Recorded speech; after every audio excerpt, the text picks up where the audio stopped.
can't land that trick that you want to land, what do you do when you're trying to release anger?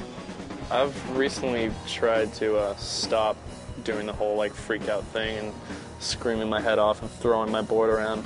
I went through a phase where I did that for a couple of months, and it really it pisses everybody off pretty much when you do that, because it just makes everybody feel really uncomfortable. There's like a bad vibe going on. But the easiest thing to do is just take a break, just stop trying the trick for a little while and calm down, take a deep breath, and kind of regroup. You know, because when you calm down, it's way easier to do a trick, because you usually get frustrated because you start thinking about too many things at one time. So you take a break for like 5-10 minutes, clear your head, and come back to it. It usually works out. That makes sense. Yeah. Do you have any like superstitions? Yeah, I get really bad with skateboarding sometimes. It's not as bad as it used to be, but I still have really weird quirks. Like I have to walk up the stairs a certain way. Like I'll start with my right foot. And if I get a good try the next try, that's it. I'll have to walk up the stairs and start with my right foot. Or I'll, I'll skip a certain stair. I'll tap my board a certain number of times, or I'll have to walk around like a certain rock on the floor. Like, it can get like psycho-specific sometimes. But that usually only happens when I'm trying a trick that I'm not feeling too comfortable with. If I'm trying something that I'm fairly certain that I can do, it's not that bad, but it can get pretty annoying sometimes. And it sucks. Like, it's like flat out OCD, but I never really had that problem when I was a kid, but that kind of started from skateboarding. What did Tommy Sandoval think about your Halloween costume?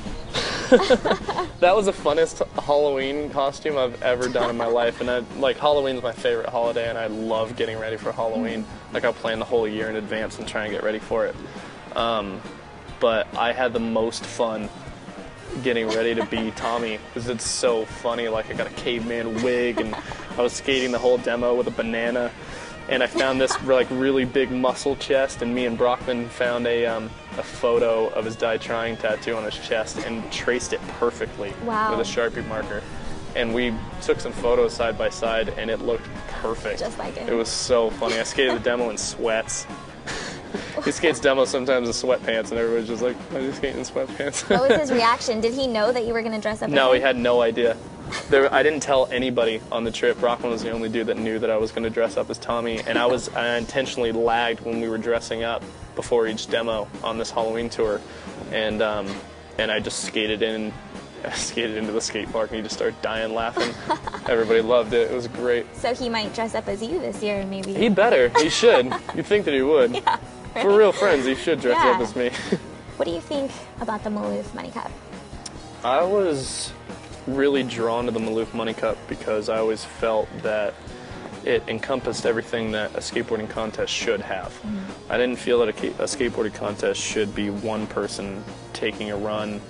I just feel like it can get a little bit boring. I really like the way that the Maloof contest is set up, because in every different bracket, it makes sense. Like, when you break the contest down into its bare essentials, it just makes sense. There's good skateboarding spots. Like, it feels like a lot of the spots that are in the street course are stuff that you could, find on the street. And that's kind of the most realistic way to do it, What's going to prepare you for this year's contests? Well, I got a chance to skate the New York Maloof last year, so I'm a little bit more familiar with that course. And I know what I did good at there, and I know what I didn't do good at there. So pretty much, I just have to practice on the stuff that I wasn't good at. So when it comes around to that section, it won't be bad. Are you already preparing yourself now? Yeah, I have been. I know what I didn't do that great on, so I have been actually specifically trying stuff for a specific section of that contest. Just the more you skate before a contest, the more, prepared you are. Yeah. And the less nervous you are. Who are you looking forward to skating with at the contests? I had a lot of fun with the people that were in my heat last year. Like, I skated with Jeff Rowley, he was in my heat, and Dustin Dolan, and Johnny Layton, and that was a lot of fun out in New York. So, if any of those dudes end up in my heat again, I'll probably have just as good of a time as I did last time. Before we end this interview, is there any advice that you can give your fans out there?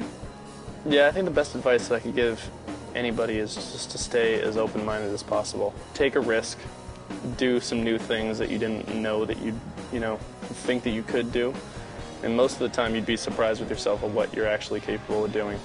So I think the best advice would just be when opportunity comes knocking, let it in. Well spoken. Well, this has been another exciting Kickin' It episode with the very articulate and talented Garrett Hill. Until next time, see you later.